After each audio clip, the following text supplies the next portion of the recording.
أما الآن مع الأخ الفاضل الدكتور خالد الشهير.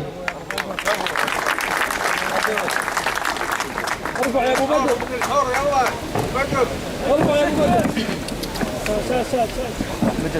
بسم الله والحمد لله والصلاة والسلام على أشرف الخلق محمد رسول الله وعلى من تبعه بإحسان إلى يوم الدين. أما بعد، أحييكم بتحية الإسلام الخالدة، السلام عليكم ورحمة الله وبركاته.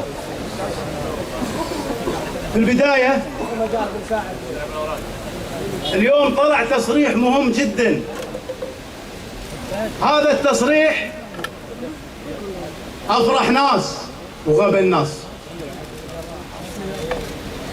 هذا التصريح كان له تأثير كبير على الأوضاع السياسية في الأيام المقبلة.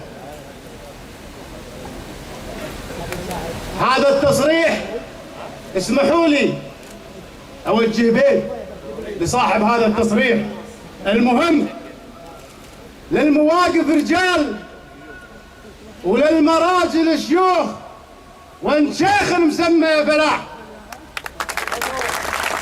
للمواقف رجال وللمراجل شيوخ وان شيخ مسمى يا بن جامع فلاح. هذا التصريح المهم اللي طلع اليوم من الشيخ فلاح بن جامع ومن الشيخ بدر البراق ومن الشيخ عبد الله العقيلي. في المواقف الصعبة تظهر الرجال وهم كثر، ولا زلنا بانتظار كل حر من أبناء الكويت، شيخ قبيلة وغير شيخ قبيلة. اليوم الكويت تمر في ظروف صعبة، وليعلم كائن من كان ان احداث اليوم، احنا اليوم ب 2012 وحنا ب 86 مع الشكر للمواقف الرجال في 86 وفي 76، لكن احنا اليوم في 2012 في تويتر وفي التواصل الاجتماعي اللي ما كانت موجودة وسببت بطء في الحراك السابق. لذلك اليوم لازم تفهم عدل، انت قاعد تتعامل مع شعب حر، الوقت تغير ولازم تعرف جيدا. انا كلامي موجه الان لاي شخص يعبث في إرادة الأمة، لأي شخص يعبث في إرادة الأمة. إذا كان قرارك سريع فلتعلم أن تلاحمنا أسرع منك وأن وقوفنا أسرع منك. بالأمس كان هناك اجتماع لمجلس الوزراء لتعليقهم على بعض مراسيم الضرورة. إن ندوتنا اليوم للأمة كلمتنا ما كانت أمس في مجلس الوزراء، الكلمة يسمعونها الليلة من ديوانية سالم النملان مجابر العلي. وأنا بسألكم، أسأل الأحرار من أبناء الكويت وبيكم تجاوبوني.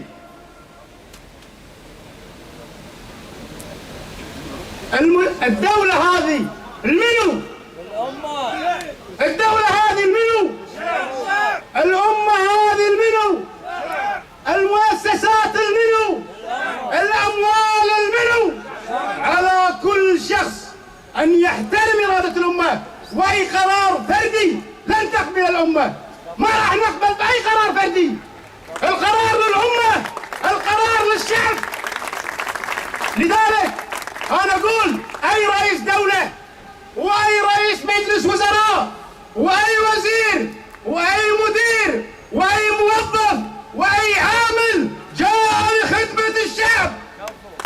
وقالها الرئيس الراحل عبد الله السالم، قالها الرئيس الراحل صباح السالم، أنا وشعبي كلهم يا جماعة الدين واحد والهدف أخدم الشعب. لضاق صدر الشعب مستر ساعة، أضيق له من ضاق واستر له حب. لذلك لازم نعرف ان موضوع جس النبض ما عاد يفيد معانا. اللي عنده قرار يتخذه وليتحمل مسؤولياته امام الامه وامام التاريخ. اللي بيحط قرار لكن لازم يتحمل مسؤولياته التاريخية أمام الأمة. نحن اليوم الأمة لا تستجدي أحد، لا نستجدي أحد، الأمة هي التي تستجدى. القرار للأمة، القرار للشعب. أي شخص يريد أن يغير هذه المفاهيم نقول له بعصي وبعصي. هذه إرادة الأمة، لا نقبل أي شخص أن يعبث فيها. وأنا أوجه كلامي للشعب الكويتي الحر. حنا اليوم نمر في مرحلة تاريخية صعبة تتطلب منا أن نقف موقف تاريخي، مو للدفاع عن زيدة وعن عبيد، ذولي بيكرسون مفاهيم معينة. لا والف لا، الشعب الكويتي شعب حر. الشعب الكويتي ما يقبل لأي شخص كان أن يعبث في إرادة الأمة، والأمور بتكشفة واضحة. كل الأمة ترفض العبث، فمن يريد العبث فهو يصادر حقوق الأمة.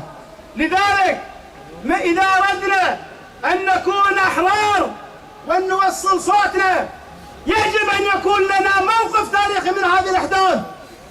هذا الموقف التاريخي يتجسد في حضورنا في ساحة الإرادة الاثنين القادم. يوم السبت. هذا الموقف يتجسد في حضورنا في ساحة الإرادة الاثنين القادم، اللي بيحافظ على الكويت. إذا كنا بنحافظ على المؤسسات، دولة المؤسسات، إذا بنحافظ على دولة القانون، إذا بنحافظ على مستقبل عيالنا، كل هذا الأمر يتطلب منا أن نقدم تضحيات. هذا الأمر يتطلب منا نقدم تضحيات، ولأجل الكويت راح نقدم المال والجهد والوقت والدم. لذلك أنا أتمنى حتى نكرس مفهوم المادة السادسة ولا نطلب الاستجداء من أحد، فنحن في دولة مؤسسات ودولة دستور. من يريدها دولة مشيخة يقعد في بيته. لذلك أنا أطالب وأتمنى من الشعب الكويتي اللي عمره ما خذل الأمة أن يتواجد في ساحة الإرادة يوم الاثنين. في الختام أسأل الله أن يحفظ الكويت وشعبها من كل مكروه، والسلام عليكم ورحمة الله وبركاته.